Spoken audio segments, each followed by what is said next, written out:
বন্ধুরা, আমি সোমা বলছি, সোমা মুখার্জি। এত কষ্ট হচ্ছে ভিতরে যে হসপিটালে বসে থাকতে পারছি না। আমাদের সব ডাক্তাররা সবাই খুব ডিস্টার্বড। আজকে তো ওপিডি বন্ধ রাখা হয়েছে।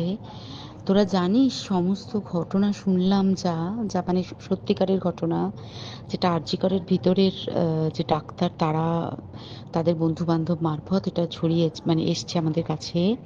অ্যাকচুয়ালি যেটা ঘটেছে সেটা হচ্ছে, আমি শুনে তো মানে বিশ্বাস করতেও নিজেকে কেমন লাগছে রে। প্রত্যেকটা আমাদের ওয়েস্ট বেঙ্গলের প্রত্যেকটা মেডিকেল কলেজে, বিশেষ করে কলকাতার সরকারি মেডিকেল কলেজগুলোর প্রিন্সিপালরা, ডিপার্টমেন্টাল হেডরা, প্রিন্সিপালরা বিশেষ করে, তারা পাশ করানোর জন্য স্টুডেন্টদের কাছে রীতিমতো টাকা নেয়।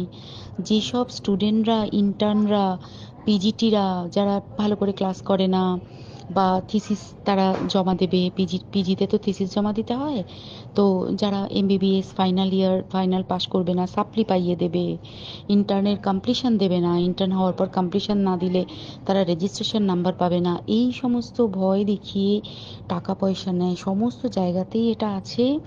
এর মধ্যে সব থেকে নিকৃষ্টের থেকেও নিকৃষ্টতম হচ্ছে সন্দীপ ঘোষ, প্রিন্সিপাল, যে তোর আমাদের কি বলে,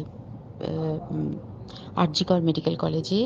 সেখানে ভাব যে ওনার একটা বিশাল নেক্সাস ছিল, যাতে উনি বেশ কিছু ইন্টার্ন, হাউস স্টাফ এদেরকে দিয়ে ওই নেক্সাসটা চালাতেন।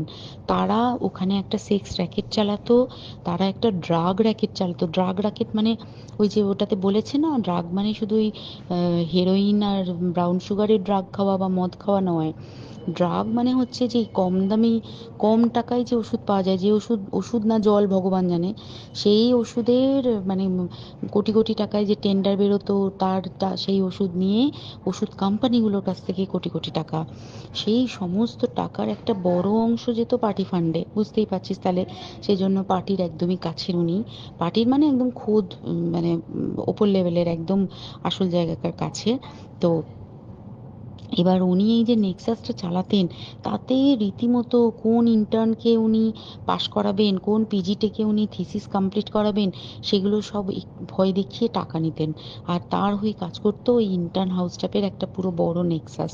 এবার এই মেয়েটির, যে পিজিটি মেয়েটি অত্যন্ত ভালো, সে তার থিসিসটা কমপ্লিট করাবে না বলে হুমকি দিচ্ছিল। সে এটা জানতে পেরে গিয়ে বলেছিল যে আমি এরকম কোনোভাবেই মেনে নেব না, আমি এর এর বিরুদ্ধে আমি যাব এবং আমি এর বিরুদ্ধে সব ফাঁস করে দেবো। তখন তাকে রীতিমতো ধমক দেওয়া হচ্ছিল। এটা চলছিল লাস্ট 6 মান্থস ধরে।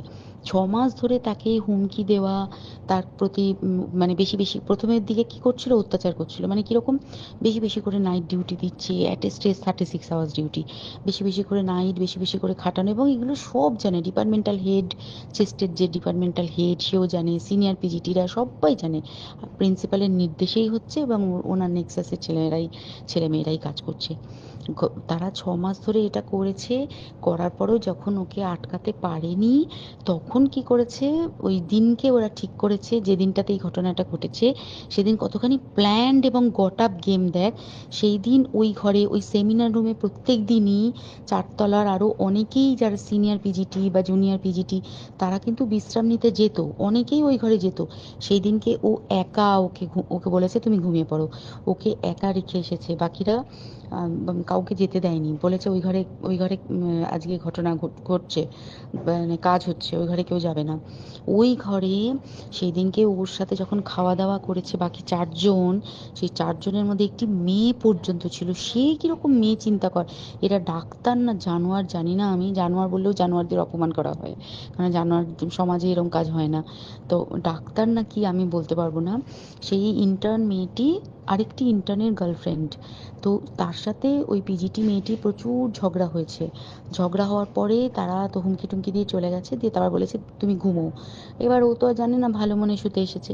তারপরে তারা গিয়ে মদ টদ খেয়েছে, 7-8 জন মিলে চড়াও হয়েছে। এবং তোরা জানিস যে প্রথমে তার হাত দুটোকে দুপাশে 2 জন ধরে রেখেছে, এবং সেই কাজে সেই মেয়েটিও সাহায্য করেছে, ইন্টার্ন মেয়েটি।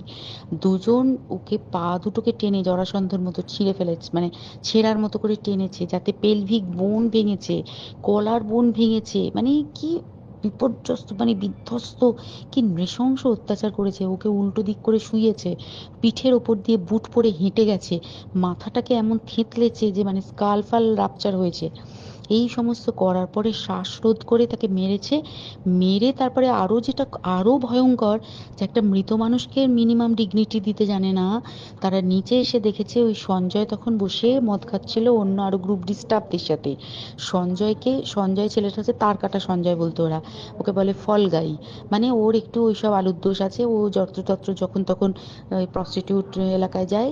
এবার দেখেছে যে একে দিয়ে যদি একটা রেপ করিয়ে দিতে পারি তাহলে ঘটনার মোড়টা অন্যদিকে ঘুরে যাবে।